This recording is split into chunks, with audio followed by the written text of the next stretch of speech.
Olá, mais um Curta Vídeo entrando no ar, o programa que leva até você os realizadores, as produções e tudo o que acontece na nossa cena audiovisual. Ou seja, nós funcionamos como um palco para os talentos capixabas. E toda semana outros talentos colaboram nessa jornada. Hoje estamos aqui na Galeria Matias Brotas Arte Contemporânea, que com certeza é um palco para o que de melhor é produzido nas artes aqui.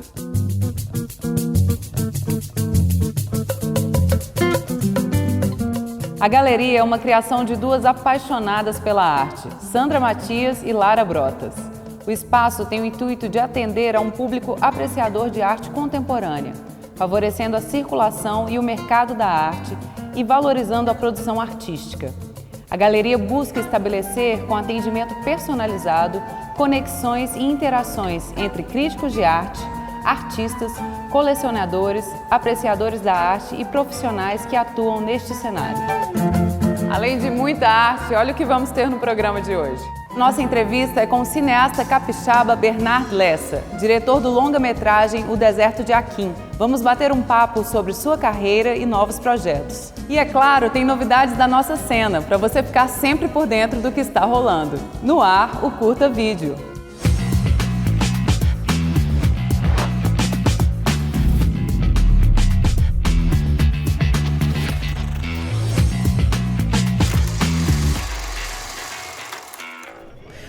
Tô cantando todo sábado numa roda de samba. Você tá brincando comigo, né? Sério? Sério. Pode começar agora, tá?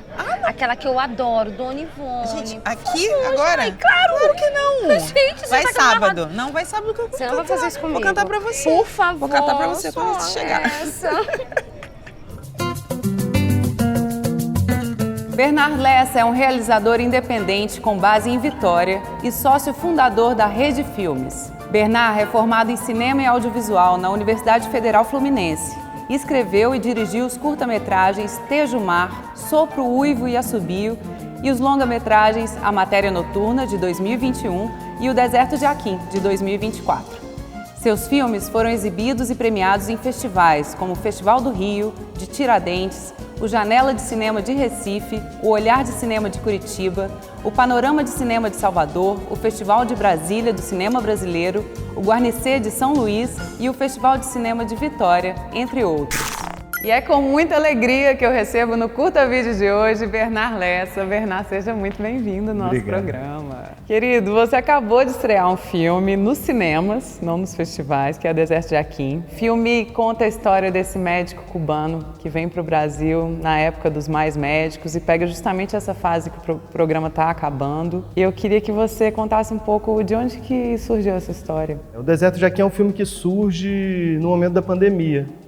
Eu me lembro de acompanhar daqui aquelas notícias lá na Lombardia, antes do vírus chegar ao Brasil, na Itália, cerca de 1.000 mortos por dia, todo mundo que podia fugindo daquela localidade e na contramão disso uma brigada cubana indo lá. Ainda tinha muito fresca na memória a saída dos médicos cubanos do Brasil, a expulsão dos médicos cubanos do Brasil, foi uma saída, mas de alguma forma a gente também teve episódios quase de expulsão, tipo o episódio no aeroporto lá em Fortaleza, episódios de xenofobia, de racismo. E então, esses médicos cubanos indo em direção a esse olho do furacão, me deixou assim, olha, o que é essa relação de Cuba com a medicina, E o que ela pode dizer do nosso mundo contemporâneo, assim, também. Porque acho que naquele momento, a gente da arte estava com uma sensação, que eu acho que era a sensação que esses médicos tiveram também, que é essa dificuldade em acreditar que você vai poder exercer o que você quer exercer, entendeu? Então, assim, a gente como alguém do cinema, você não sabia se ia poder filmar, era Bolsonaro que estava no poder, a Ancine estava parada, estava tudo um grande... Incógnita do que ia ser. Exato, um grande deserto mesmo, assim, o panorama era um panorama bem complicado. Então, essa ideia de pesquisar um pouco mais sobre os médicos cubanos, sobre essa relação com a medicina, num mundo que, de alguma forma, que a gente vê que no Brasil, a medicina já estava nesse lugar. Então, a classe médica brasileira, como esse lugar meio fora da relação com o povo, chegam os médicos cubanos. Aí eu comecei uma pesquisa, Aí comecei a pesquisa nos lugares que tinham médicos cubanos, nas pessoas que foram atendidas pelos médicos cubanos, e a saudade era o elemento fundamental. As pessoas começaram a ter um parâmetro do que era ser atendido de forma humana, que é, sai um médico que está preocupado só em, tipo, ouvir seu sintoma e tratar seu sintoma, e receitar alguma coisa, mal te toca, você tem que pedir para ele te tocar, te examinar, para um médico que faz uma consulta muito mais longa, que vai tentar investigar a origem dos problemas, né? E aí, quando os médicos cubanos vão embora, eles também deixam um legado, porque as pessoas já sabem o que é ser tratado. Elas já mudaram o patamar. Exatamente. Então, assim, a Dilma, até pouco tempo atrás, ela falou, agradeço, nós temos uma dívida com os médicos cubanos porque eles elevaram o nível da medicina praticada no Brasil. Oh, está bastante bem. Bom, casi curado já. Está muito bem. ¿Qué pasa, Belo? ¿Qué pasa, Belo? ¿Qué pasa? ¿Qué pasa? ¿Qué pasa? ¿Qué pasa?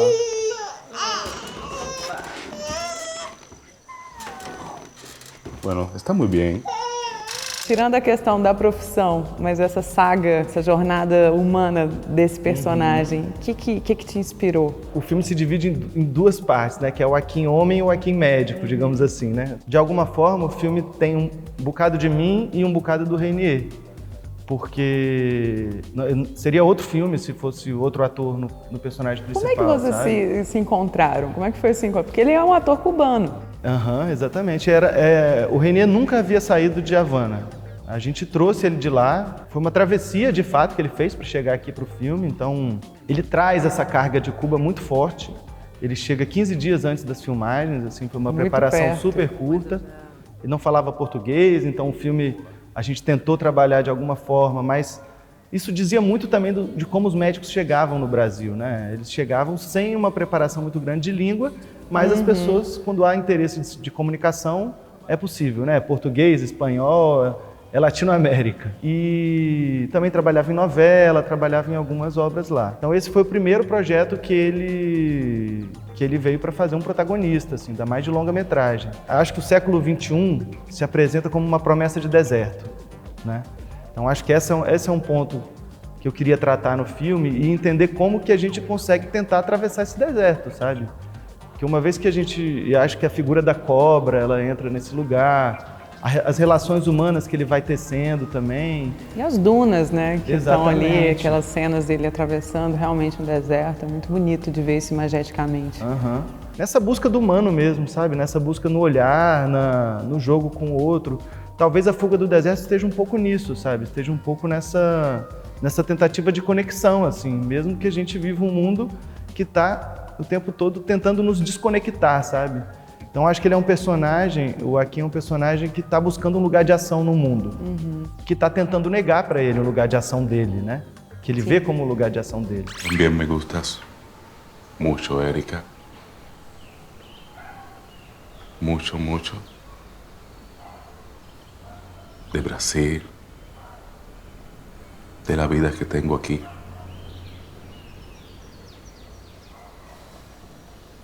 Pero también pienso que es una vida muy ilusoria.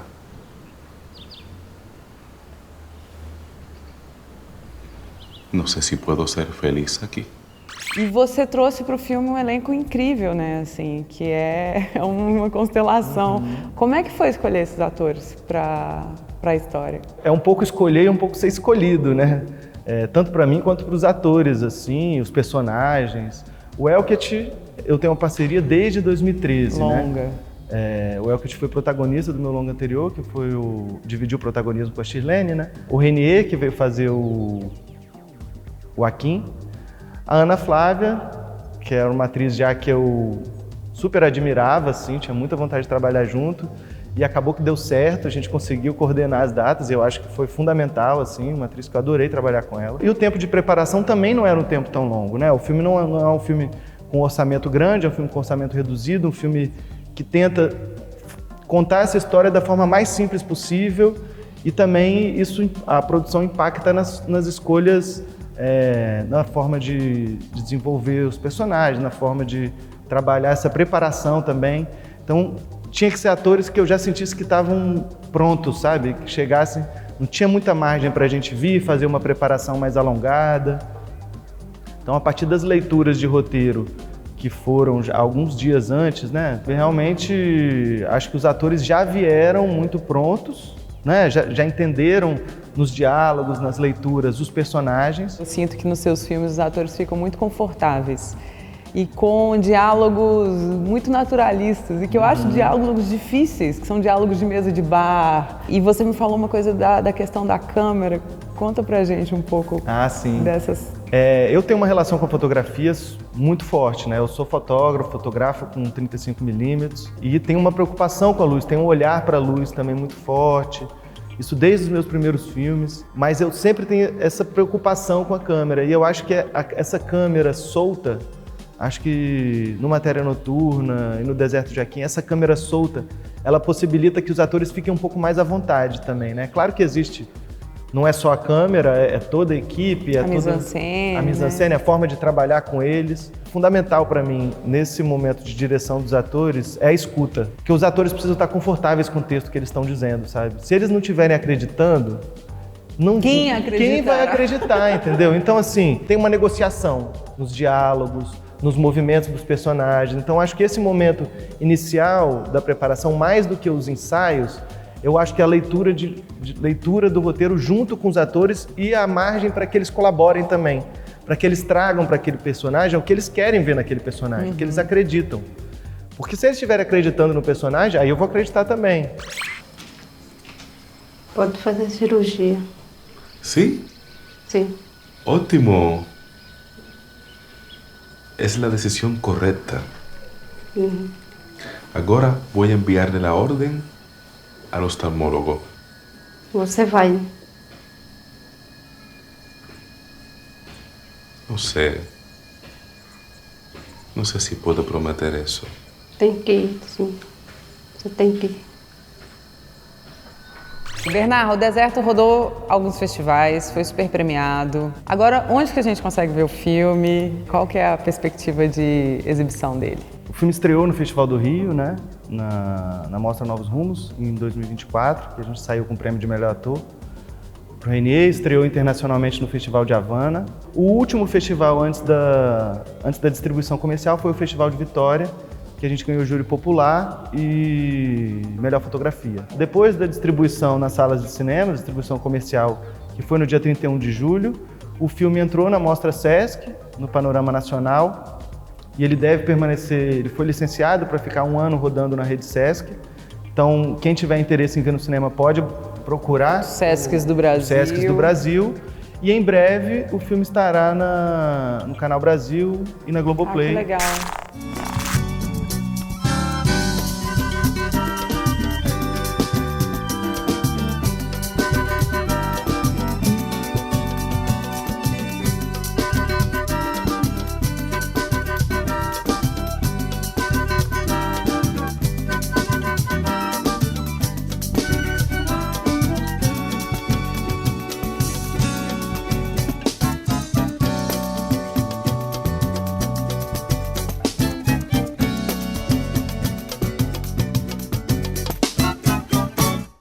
Havia gente de todo lado. Homens azuis, castanhos, cinzentos, pretos. Gente de todo lado, de todo mundo. Aqui houve um encontro. Chegava gente de toda a parte, de todo lado, daqui, ali. Bernard, agora passando para os seus outros filmes, eu sinto que tem uma coisa muito presente, que são essa comunicação dos seus processos pessoais com o que você leva para as histórias, né? O Tejo Mar vinha essa questão de estar expatriado, você passou um tempo em Portugal e a personagem também está nesse momento, deslocamento no Brasil, assim.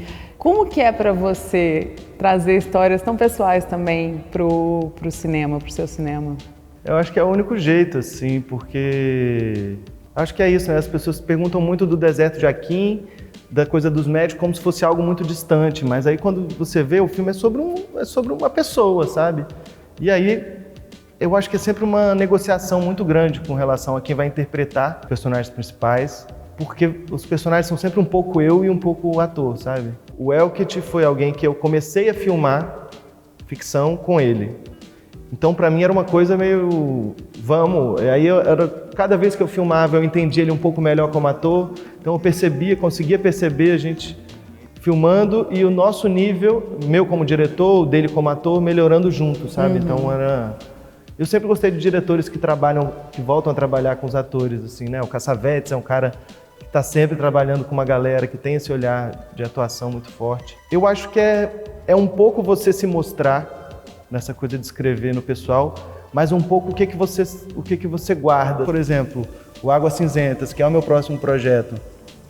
Pois é, fala já um pouquinho dele pra gente. Porque vai ser o primeiro longa contemplado com edital, porque o Bernard até hoje ele fazia os filmes, eu fazia curtas que viravam médias, né? Tipo, sempre esticando um pouco esse dinheirinho. Isso.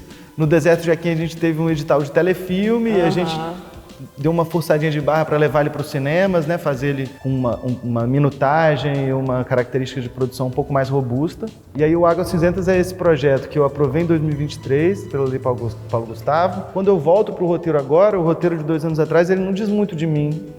Você fica, quem foi esse que escreveu esse roteiro? E acho que você precisa estar sempre muito afim de contar, né? Eu acho que quando a gente está falando de cinema brasileiro, a gente sabe das dificuldades, a gente sabe das delícias também. Mas a gente tem que ir para a set com muito tesão naquilo que a gente vai contar. Porque senão você não consegue levar a sua equipe junto, você não consegue convencer as pessoas que aquele filme precisa ser feito. E não consegue ter o prazer, né, claro, que é bom de ter. Exato, e você não consegue também entender de fato o que você está buscando. Então acho que é fundamental essa atualização e você... se colocar, sabe? Pelo menos a minha forma, enquanto roteirista e diretor, né? Que eu acho que é uma característica do cinema independente brasileiro contemporâneo, muito forte essa coisa de roteiristas-diretores. Então, nesse ponto, o pessoal fica muito marcado. E o Águas Cinzentas vocês estão com o plano de rodar quando? Nós estamos com o plano de rodar entre o primeiro e o segundo semestre de 2026, ali por junho, julho. Próximo. Na época da Copa do Mundo, será? Desafio.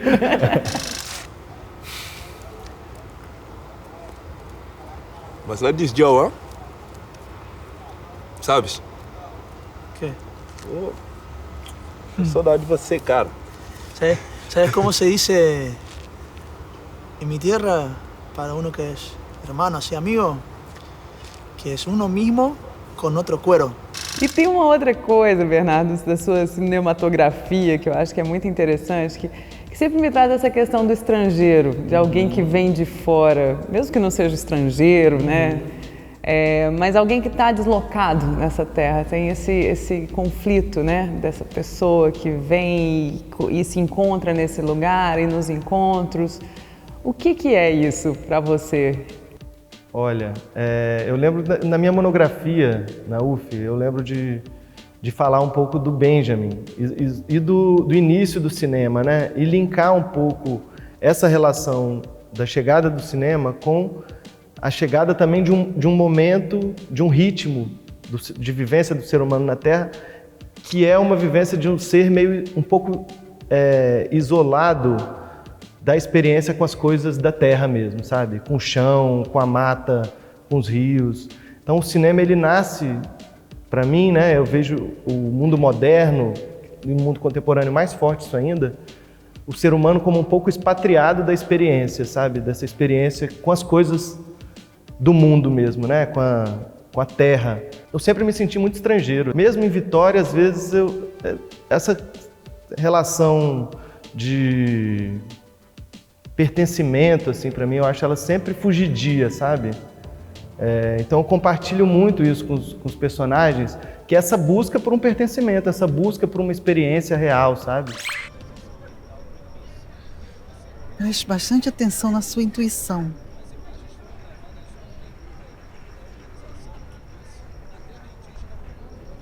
Jamais se feche em si mesmo. Não vai ser fácil. Nunca é. Mas permaneça aberta. Esse é o único caminho possível. E tem uma outra coisa que eu vejo em comum nos seus filmes, que é a questão da arquitetura, dos espaços, né? A questão das cidades, como elas aparecem. O que é essa questão do espaço no seu cinema? Em algum ponto da minha vida eu falava que se eu não fizesse cinema eu ia acabar fazendo arquitetura, Olha. assim, porque eu gosto muito, assim. Tem um cineasta que eu gosto muito que é o Michael Mann, que faz filme americano, tem muitos filmes de ação, mas que trata o espaço, assim, como uma continuação psicológica do personagem, assim, sabe? Isso me interessa muito. E eu acho que, assim, a gente é sempre muito, especialmente falando de cidade, né?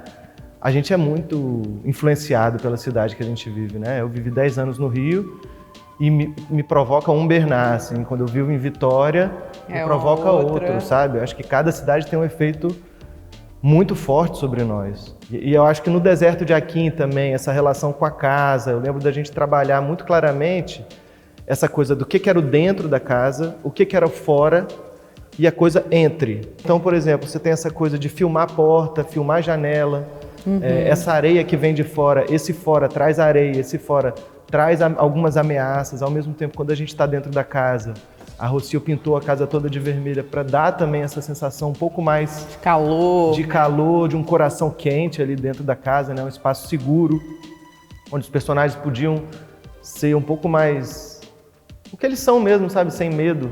Acho que quando a gente fala de 2018, a gente fala também de ameaças, a gente fala de ameaça à vida mesmo, né? A gente fala dessa proximidade da eleição do Bolsonaro, essa ameaça à vida e essa casa como um lugar seguro. O interior do consultório também como um lugar seguro, sabe? E o Matéria Noturna ele vem no contexto da minha volta à Vitória, né? Depois de ficar 10 anos no Rio, eu volto à Vitória em 2018 e a gente filma Matéria Noturna em 2019. E aí eu também nunca tinha vivido no centro, eu sempre vivi no lado da cidade mais próximo da serra. Então quando eu volto eu vivo no centro e aí essa relação com o Porto também O Porto é uma... Magnético, magnético, é uma coisa... É tipo assim, você tem uma coisa incrível que são aqueles dinossauros de metal e aí fazem parte da paisagem da cidade. De repente, em alguns momentos do dia, você tem um navio do lado de um prédio, assim, sabe? Uma paisagem um pouco maluca, assim. E ao mesmo tempo, essa relação que eu estava tendo muito forte com a cidade naquele lugar ali. E também, eu acho que o Porto tem uma coisa meio fabular, assim, né? Essa coisa dos navios que vêm, que vão... Você fica imaginando as histórias por trás, né? Você vê alguns imigrantes que já foram pegos escondidos nas partes de baixo do navio. Você imagina as histórias que não chegam até nós também. Oi, tudo bem? Tudo bem? Boa noite. Tudo bem contigo? Boa noite, tudo bem. Olha, essa música que estavas a cantar é muito bonita. Verdade. É tua? Não, imagina, não é minha não. Eu gostei muito, é muito bonita. É linda, eu também gosto. E você, esse sotaque? Não tô conseguindo definir de onde é. Sou de Moçambique. E aí, para fechar, vou te fazer uma pergunta mais abstrata, que é o que é cinema para você? Cinema para mim é uma busca de ritmo mesmo, assim, sabe? Eu acho que é uma busca de conexão. Eu acho que a gente vive um mundo... É até meio maluco pensar isso, né? Porque o cinema, que é uma arte que engendra um processo de virtualização, é também uma arte que pode fazer a gente se reconectar, que pode fazer... Eu acho que às vezes a gente está tão viciado em velocidade e a gente está tão viciado nos aparelhos, né? Nos devices, nessas telas, nesse celular que chama a gente, que é uma ferramenta que deixou de ser ferramenta para que nós virássemos a ferramenta dessa ferramenta. E aí a gente tem o cinema, que é uma arte que está ali, que está te mostrando o mundo e que é uma sensação muito maluca que às vezes você sai de um filme e você volta para o mundo, sabe? Então acho que é a busca dessa sensação de pertencimento, assim. Acho que o cinema para mim é a busca por para olhar para o céu, sabe? Você sair de uma sessão e olhar para o céu e falar, caraca, que céu maneiro, sabe? Que às vezes você está com o olhar, desdomesticar esse olhar, sabe? Tentar dar uma zerada no olhar. Acho que o que eu mais gostaria de que a pessoa saísse no filme é que ela desse uma zerada no olhar, sabe? Porque a gente cansa o nosso olhar, de olhar tanta coisa, a gente instrumentaliza o olhar, né? Eu acho que é poetizar o olhar um pouco. Acho que isso é para mim cinema, essa capacidade de poetizar o olhar. Que lindo! Muito obrigada por essa conversa. Bárbara. Volte sempre. Curta Vídeo está de portas abertas para você. Obrigado. E o Curta Vídeo de hoje fica por aqui. Eu agradeço muito a audiência de vocês. E semana que vem a gente está de volta com mais um convidado super especial e dicas e novidades da cena audiovisual capixaba. Até lá!